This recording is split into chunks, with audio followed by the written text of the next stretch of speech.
গতিকে আন দেৱতা এৰি কৃষ্ণ দেৱতাক কৃষ্ণ সি পৰম দেও সংসাৰতে সাৰ পাতকীও তৰে মাত্ৰ নাম ললে যাৰ সেই কৃষ্ণ এৰি যিটো আন দেৱ পূজৈ পশুটো অধম সিটো একোৱে নবুজৈ হেন পাখণ্ডত মই কৰিলোঁ আলাপ এতেকে সিজিল মোৰ অমোচন পাপ। শংকৰদেৱে ভক্তি প্ৰদীপ নামৰ এখন শাস্ত্ৰত এই কথাটো লিখি থৈ গৈছে, এই কাহিনীটো যে এদিন গংগাৰ পাৰে পাৰে এগৰাকী চাণ্ডালিনী আহি আছিল। পাৰতে সুশীল ব্ৰাহ্মণে পূজা কৰি আছিল।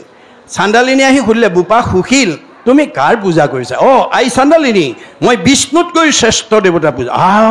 বিষ্ণুতকৈও শ্ৰেষ্ঠ? বিষ্ণুতকৈও শ্ৰেষ্ঠ। সেইজন কোন? ইন্দ্ৰ। উদ্ধবাহু হৈ ইন্দ্ৰ বুলি ক'লে। কোৱাৰ লগে লগে কি শুনিলোঁ বুলি দুইখন কাণত ঠিলা দি দৌৰ মাৰি গৈ 108 বাৰ গংগাত বুৰ মাৰি বাহিৰটো শুদ্ধ কৰিলে। অৰ্থাৎ আমি ইমান সময় যি ভাগৱত শুনি আছোঁ আপোনালোকৰ গাৰ নোমে নোমে সোমাই গৈছে। শব্দ ব্ৰহ্ম, ইয়াৰ বিনাশ নাই। গতিকে 108 বাৰ বুৰ মাৰি বাহিৰটো শুদ্ধ কৰিলে, কাণেদি শব্দটো গুচি গ'ল।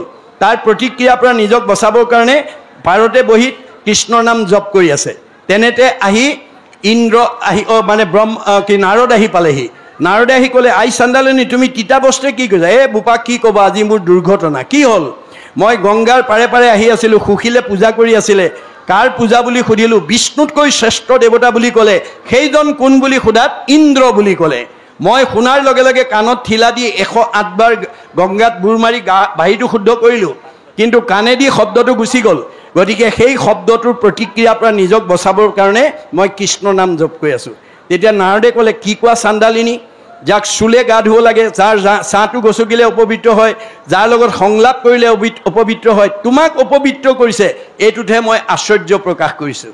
তেতিয়া চাণ্ডালিনীয়ে ক'লে, বোপা নাৰদ তুমি ঠিকেই কৈছা। মোৰ পূৰ্বজন্মত ভগৱন্তৰ চৰণত এটা নিবেদন আছিল। নিবেদনটোত তেওঁ অনুমোদন জনাইছিল। মোৰ নিবেদনটো কি আছিল?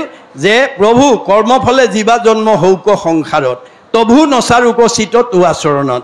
তুমি কৰ্মফলে মোক য'তেই দিয়া, মহানগৰতে দিয়া বা চহৰতে দিয়া, নদী পাৰতে দিয়া বা পাহাৰতে দিয়া, শিৱসাগৰতে দিয়া বা বেজৰ চুবুৰীতে দিয়া, তাতেই থাকি মই যাতে তোমাৰ নাম ল'ব পাৰোঁ, এই কৃপা কৰিবা।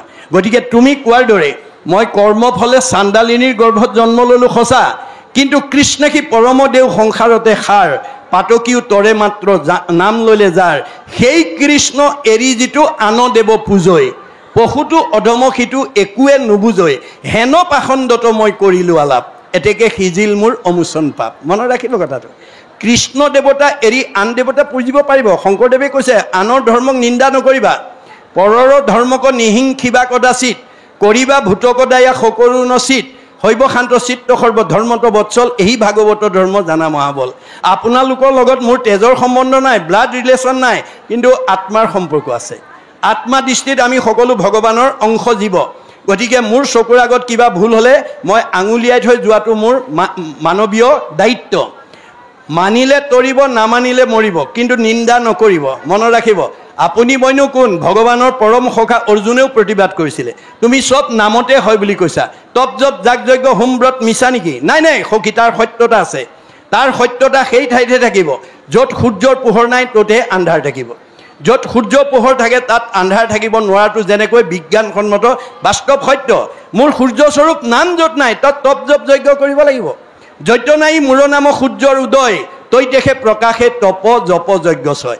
তাত তপ জপ। আজি যদি বেজৰ চুবুৰী গাঁৱত যদি ভাগৱত নপঢ়ে, কীৰ্তন নপঢ়ে, ঈশ্বৰৰ নাম নলয়, এইখন গাঁৱৰ মানুহেও তপ জপ যজ্ঞ কৰিব লাগিব। যদি এইটো কৰিছে তেতিয়া নালাগে। তথাপি প্ৰত্যয় যদি নাহিকে তোমাৰ কৰোঁতেবে শুনা হেৰা সত্য অংগীকাৰ, তথাপি যদি বিশ্বাস নকৰা মই শপত খাই কওঁ শুনা, সত্যে সত্যে সত্যে সত্যে সত্যে নিষ্ঠা মানি, সত্যে সত্যে সত্যে সত্যে সত্যে বোলো বাণী, কৌটি কৌটি পাপৰ নামে সেই সংঘাৰক, নাম বিনে নাহি সখী সংসাৰ তাৰক। দশ সত্য কৰি মই দঢ়াইলোঁ তোমাক, নাসজাইবা যদি সখী নকৰা সঞ্জাত। গতিকে মই 10 বাৰ শপত খাই তুমি মোৰ সখী কাৰণে ক'লোঁ, মানিলে তৰিবা, নামানিলে মৰিবা। গতিকে আমি আপোনালোকে কাকো নিন্দা নকৰিব। আমি সকলো ঈশ্বৰৰ সন্তান।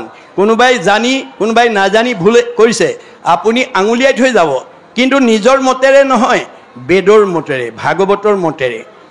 মই এনেকৈ ভাবিছোঁ বুলি কথা নক'ব, কাৰণ আপোনাৰ ভবাটো মোৰ কাৰণে শুদ্ধ নহ'বও পাৰে, মোৰ ভবাটো আপোনাৰ কাৰণে শুদ্ধ নহ'ব পাৰে, কিন্তু ভাগৱতৰ যিটো ভাৱ, বেদৰ যিটো ভাৱ, মহাপুৰুষৰ যিটো ভাৱ, সেইমতে কথা ক'ব, তেতিয়া আমাৰ কোনো গণ্ডগোল নালাগে।